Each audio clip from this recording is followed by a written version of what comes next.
বিশম্বরপুর উপজেলা পরিষদ নির্বাচনে উপজেলা পরিষদ চেয়ারম্যান প্রার্থী জনাব রণজিৎ চৌধুরী রাজনের মোটরসাইকেল শোভাযাত্রার বিশাল পথর এই মুহূর্তে সুনামগঞ্জ সদর উপজেলা থেকে তারা আমরা দেখছি যে নিজ উপজেলা বিশম্বরপুরের দিকে তারা যাচ্ছেন। আমরা এখানে যুক্ত করবো বিশম্বরপুর উপজেলা ভাইস চেয়ারম্যান উপজেলা পরিষদ নির্বাচন প্রার্থী জনাব রাজনকে। আমরা প্রশ্ন রাখতে চাই যে এই মুহূর্তে জনাব রণজিৎ চৌধুরী রাজন আপনি যে কি প্রতীক পেয়েছেন, আমরা একটু প্রশ্ন রাখতে চাই জনাব রণজিৎ চৌধুরী রাজন আজকের যে উপজেলা পরিষদ নির্বাচনে আপনি কি প্রতীক পেয়েছেন এবং কি বলবেন বিশম্বরপুরবাসীর উদ্দেশ্যে? আমি দোয়াত কলম প্রতীক পেয়েছি, একটা সাইড করে দেবো। আমি দোয়াত কলম প্রতীক পেয়েছি এবং আমি বিশম্বরপুর উপজেলার সর্বস্তরের জনগণের উদ্দেশ্যে বলতে চাই, আমি আপনাদের সন্তান হিসেবে, আপনাদের কর্মী হিসেবে, আপনাদের সেবক হিসেবে, আপনাদের চাকর হিসেবে 5টি বছর আমাকে কাজ করার সুযোগ দেবেন। আপনাদের মহামূল্যবান ভোটের মাধ্যমে আমি বিশম্বরপুরকে একটি আধুনিক এবং স্মার্ট বিশম্বরপুর গড়ে তোলার লক্ষ্যে কাজ করে যাব। যুব কর্মসংস্থান, কৃষিখাতের উন্নয়ন এবং হাওরের উন্নয়ন থেকে শুরু করে শিক্ষার উন্নয়ন, যোগাযোগ ব্যবস্থার উন্নয়নের লক্ষ্যে আমি উপজেলা পরিষদ নির্বাচনে এবার দোয়াত কলম প্রতীক নিয়ে আমি প্রার্থী হয়েছি।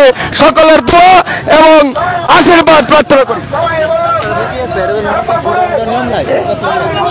দর্শক, এই মুহূর্তে দেখছি যে আমরা হাজার হাজার মানুষ, তারা কয়েক হাজার মোটরসাইকেল শোভাযাত্রা সহ তারা কিন্তু দেখছেন যে তারা বিশম্বরপুর উপজেলার অভিমুখে তারা কিন্তু রওনা হচ্ছেন। আমরা দেখছি যে কয়েক হাজার মোটরসাইকেল সুনামগঞ্জ শহরে আজকে উপজেলা পরিষদ চেয়ারম্যান প্রার্থী জনাব রণজিৎ চৌধুরী রাজন তিনি দোয়াত কলম প্রতীক বরাদ্দ পেয়ে কর্মী সমর্থক তিনি উপজেলার দিকে তিনি রওনা হচ্ছেন।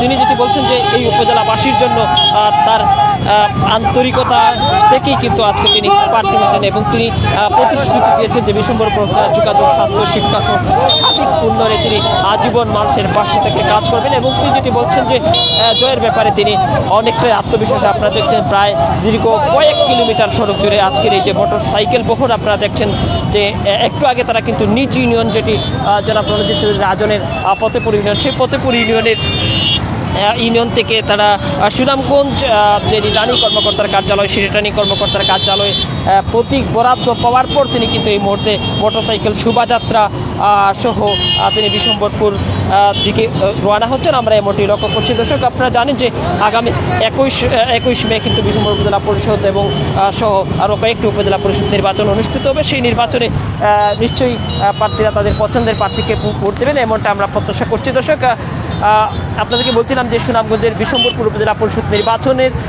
উপজেলা চেয়ারম্যান প্রার্থী যারা রণজিৎ চৌধুরী রাজন যে মোটরসাইকেল শোভাযাত্রা নিয়ে যে বিশম্বরপুর দিকে যাচ্ছেন, তিনি একটু আগে কিন্তু নিজ ইউনিয়ন ফতেপুর থেকে কয়েক হাজার মোটর সাইকেল নিয়ে প্রায় কয়েক কিলোমিটার সড়ক ব্যাপ্তি বা সড়ক জুড়ে কিন্তু মোটরসাইকেল বহর তারা সুনামগঞ্জের দিকে রওনা হয়। রিটার্নিং কর্মকর্তার কার্যালয়ে প্রতীক বরাদ্দে পার পর তারা কিন্তু প্রতীক নিয়ে নিজ উপজেলায় ফিরছেন। আমরা ব্যাক ক্যামেরা যদি দেখাই যে এখানেও কিন্তু এখনও পর্যন্ত কিন্তু র্যালিটি শেষ হয়নি। দীর্ঘ সড়ক জুড়েই কিন্তু এই মোটরসাইকেল বহর আপনারা নিশ্চয়ই লক্ষ্য করছেন। এই ছিল সুনামগঞ্জ লাইভের পক্ষ থেকে, ভালো থাকবেন।